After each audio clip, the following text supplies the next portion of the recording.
une vidéo sur la mort. La mort, c'est un sujet qui me tient beaucoup à cœur. Ouais. On est dans une société, alors après, occidentale, hein, puisque ça va dépendre du pays, de la région du monde. Mais on est dans une société où la mort, c'est tabou. C'est caca, c'est pas beau, c'est pas bien, c'est terrifiant. C'est le pire truc qui puisse arriver, ou si pas le pire, un des pires. Et puis voilà, on est complètement paradigmé par ça, et on se pose jamais de questions là-dessus. On a une sorte d'énorme consensus social, où à la mort, il se passe plus rien, ok, voilà. Et puis de toute façon, on a une autre croyance énorme qu'on partage, et puis qu'on se dit entre nous, ah bah de toute façon, il n'y a jamais personne qui est revenu. Donc on n'a pas d'infos, mais c'est pas vrai, parce qu'il y a quand même des expériences de mort imminente, et on a des dizaines de milliers maintenant de documents là-dessus depuis des dizaines d'années, sur des gens qui sont revenus de la mort au sens technique, c'est-à-dire ils ont eu des morts cliniques. Donc certains sont morts pendant parfois seulement un peu, je sais pas, 30 secondes, et puis d'autres c'est parfois plusieurs minutes. On se rend compte que sur ces gens-là qui ont une mort clinique et qui reviennent, parce qu'on en a plein maintenant grâce à l'avancée de la médecine, eh bien on a 18%. 18% qui ont une expérience de mort imminente. Ce qui est énorme, 18%. Donc ça veut dire que forcément, comme on a constamment des gens qu'on réanime et qui reviennent, bah on finit par avoir une tonne de documents et une tonne de témoignages. Alors bien sûr, après il y a tout un débat sur est-ce que ce qu'il dit c'est vrai, est-ce que c'est pas vrai. Euh, je vais pas trop aller là-dedans là tout de suite, ça va pas être très intéressant.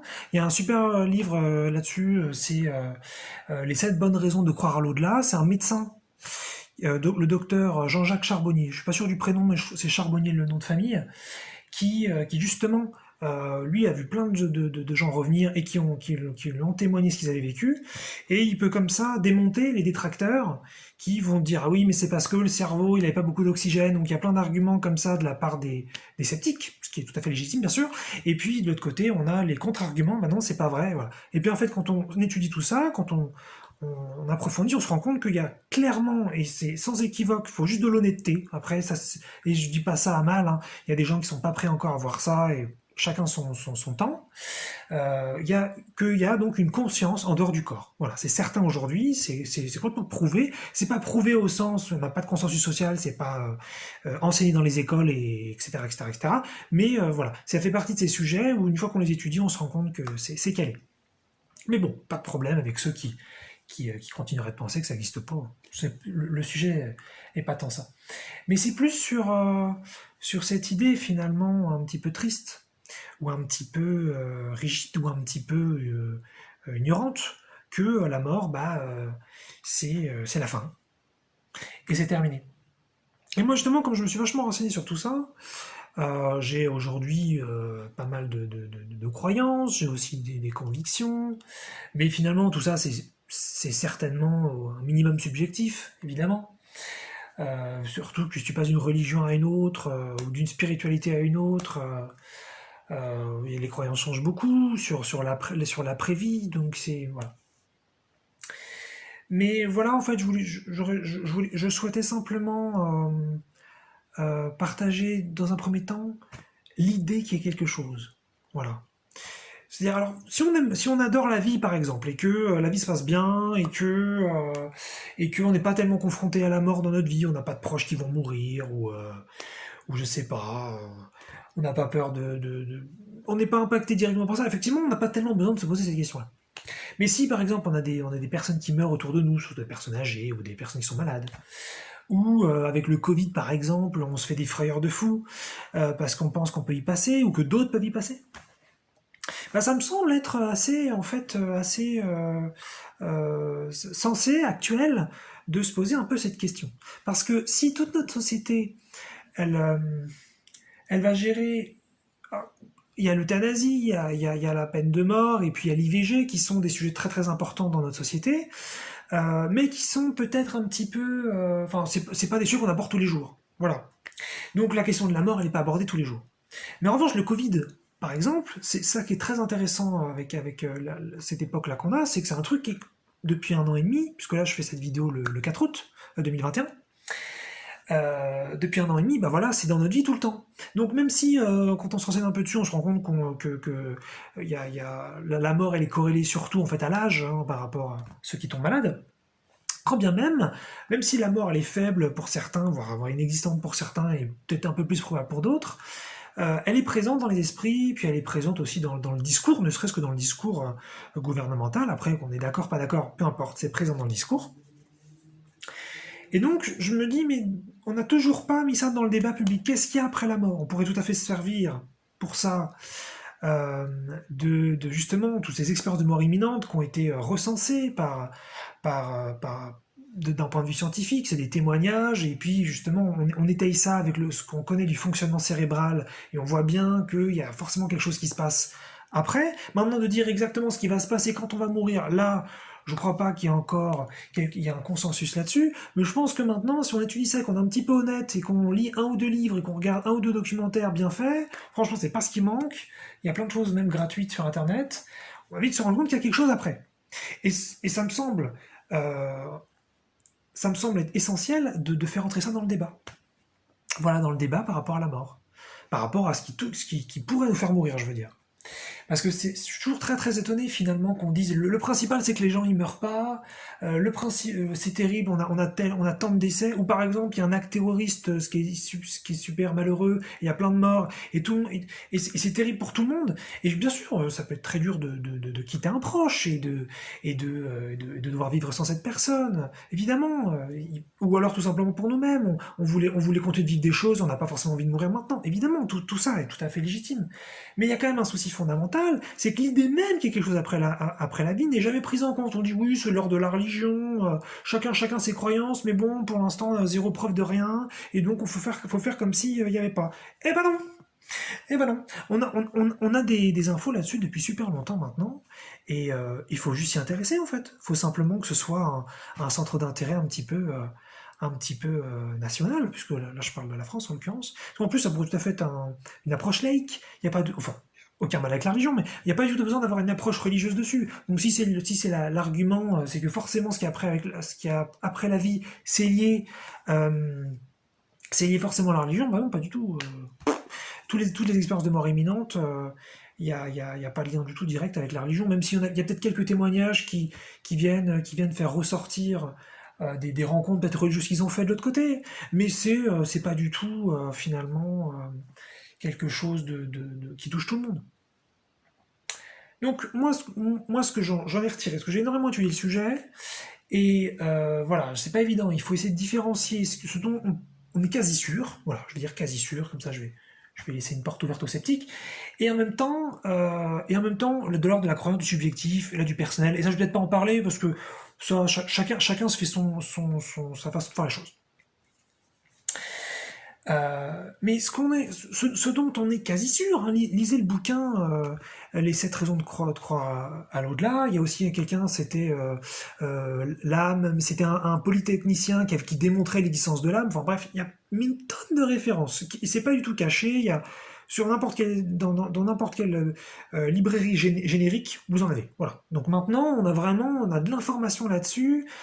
C'est vraiment facile. Hein. C'est pas du tout. C'est en général même pas du tout spirituel. Forcément, on s'approche du spirituel parce qu'on est après la vie, mais c'était pas forcément l'objectif du tout de l'auteur. Il voulait juste montrer des phénomènes. Et voilà. Donc ce qu'on sait sur l'au-delà, c'est que a priori, c'est cool. Mais j'ai envie de dire, commençons par là. C'est quand même le principal. C'est cool.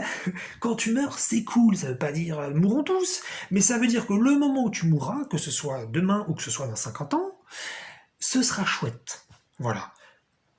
C'est-à-dire que, alors, je vais quand même nuancer. C'est-à-dire que, en fait, toutes les merdes de notre système émotionnel, elles sont parties. Tout va bien. C'est l'amour, c'est la paix, chacun mettra le mot qu'il préfère, mais il y a une tranquillité, il y a enfin une sérénité. Ça, c'est Déjà top. Et je parle d'un truc conscientisé. Je parle pas d'un truc où on serait une sorte de légume ou je sais pas quoi. D'accord? On garde notre conscience. C'est super important. On garde notre conscience. On va en revanche une conscience beaucoup plus large. Donc à la limite, qui peut le plus peut le moins. Mais on garde notre conscience, donc vous n'allez pas forcément vous transformer en... Vous allez être la continuité de la personnalité d'ici. Donc vous avez une sorte de continuité de la vie. Je ne peux pas en dire beaucoup plus, parce qu'après ça va devenir peut-être un peu trop technique et puis un petit peu trop peut-être perché. Mais il y a une continuité directe. C'est cool.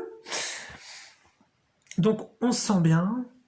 Après, il y a toute une approche sur on est accueilli par plein de personnes qu'on aimait ou pas. Ça va varier. Je pense que c'est un peu différent pour chaque personne. Et puis, on n'a pas forcément eu les mêmes relations, beaucoup de relations, tout ça, tout ça. Mais après, ça peut être des anciennes personnes que vous connaissez pas. Bon, là, pour moi, c'est un peu plus théorique. Un peu plus théorique. Mais à la limite, c'est pas. Enfin, je sais qu'il y a des gens, ils ont très très envie de revoir des personnes décédées. Mais pour moi, ça c'est acquis. C'est tellement évident que je n'ai pas besoin d'aller là-dessus. Voilà, je suis plus sur finalement la peur de la mort ici dans notre Occident. Je suis plutôt là-dessus et je dis bah non parce qu'en fait c'est super agréable de l'autre côté. Tout va bien en fait, tout va bien. Après, ça peut soulever plein de questions, mais bon. D'ailleurs, c'était Abraham qui Abraham c'est un collectif de conscience. C'est pas Abraham. De la Bible, hein, bien que pourquoi pas, mais là c'est un collectif de conscience, il s'appelle Abraham, je sais pas pourquoi d'ailleurs, c'est peu importe, et c'est eux qui disaient que c'est un collectif canalisé par enfin sur les bouquins, sur la loi d'attraction, sur tout ça. J'ai oublié là tout de suite. Ah oui, Esther et Jerry X. Et en fait, elle disait, mais que si, enfin, elle disait pour les pays qui ont la peine de mort, parce que nous c'est pas le cas en France, mais pour les pays qui ont la peine de mort, vous avez vraiment rien compris ce que c'est que la mort, parce que vous offrez un des trucs qui est le plus cool possible comme punition la pire. Et je trouvais que ça résumait vachement bien. Donc là, je le verrais dans l'autre sens, c'est-à-dire pour les gens justement qui eux sont des gens bien entre guillemets et qui commettent pas de crimes et tout ça, mais ils ont vachement peur d'un truc qui est super cool. Donc moi, ce que je vous dis juste, c'est renseignez-vous qu'un peu, lisez un seul bouquin, voilà, juste je dis c'est le bon, celui que j'ai dit ou un autre, peu importe, on s'en fout, mais renseignez-vous juste un petit peu, sortons de ce consensus à 2 francs 6 sous, on est super arriéré en France là-dessus, dans la société occidentale, sur après la mort, il n'y a rien, et on ne sait pas, et de toute façon, on ne saura pas. Mais stop, cette façon de penser, elle est ultra vieille. Alors en revanche, ça vous fait flipper, et si pour vous être athée, c'est essentiel, là ça j'ai du respect, et effectivement forcez pas, ça viendra quand ça viendra, ou ça viendra pas, et ce sera tout aussi bien. Voilà. Mais si je sais pas, vous dites ce serait cool qu'il y ait quelque chose, mais tout le monde me dit qu'il n'y a rien, puis personne n'en parle jamais, et puis notre société elle est tellement pas construite autour de la fin de vie en fait, c'est la vie, et après il n'y a rien, et avant il n'y a rien, renseignez-vous, parce que franchement vous allez voir c'est super cool.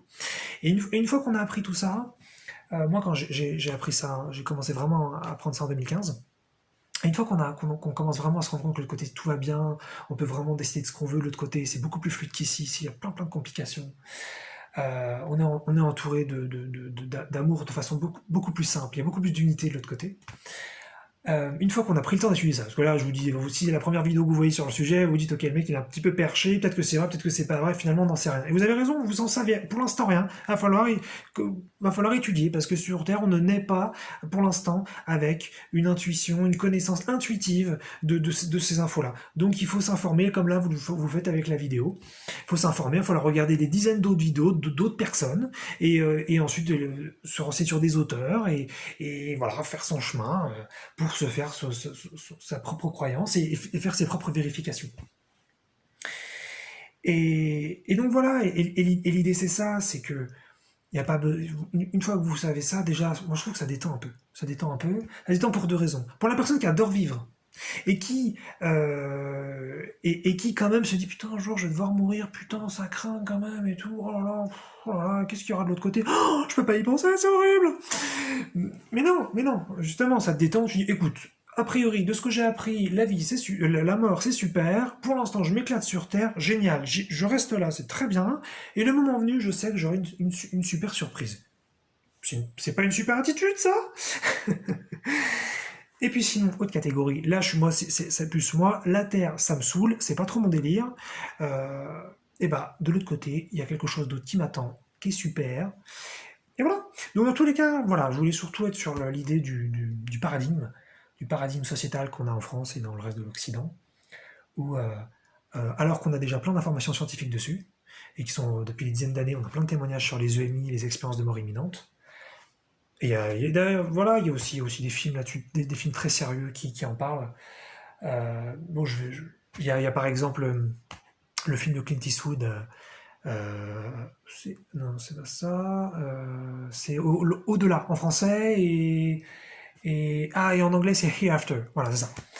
Voilà, c'est ça. Et ben voilà. Alors, c'est un film, donc bien sûr. C'est une fiction, il n'y a pas de problème. Mais il y a la Cécile de France, l'actrice qui joue dedans, justement, elle se tape une expérience de mort imminente, et alors qu'elle était hyper athée, hyper fermée, oh là là, mais c'est quoi cette folie et tout. Bien sûr, encore une fois, c'est une fiction, mais elle a une démarche finalement tout à fait rationnelle, laïque, et tout à fait crédible et réaliste. Voilà. Donc c'est aussi toujours intéressant la fiction pour se renseigner, non pas bien sûr en tant que finalité, parce que ça reste de la fiction et donc ça peut absolument pas compter dessus, mais comme porte ouverte pour se dire et pourquoi pas, et voilà. Et ensuite peut-être le livre comme je disais, les 7 raisons de croire à l'au-delà, où là ça va être un truc beaucoup plus sérieux et d'ailleurs tout aussi passionnant, qui va démontrer, en fait, c'est une démonstration vraiment que l'au-delà existe. C'est assez. Moi c'était le premier bouquin que j'avais lu sur le sujet, et j'étais sur le cul, même si je croyais déjà à des trucs, franchement ça m'a secoué.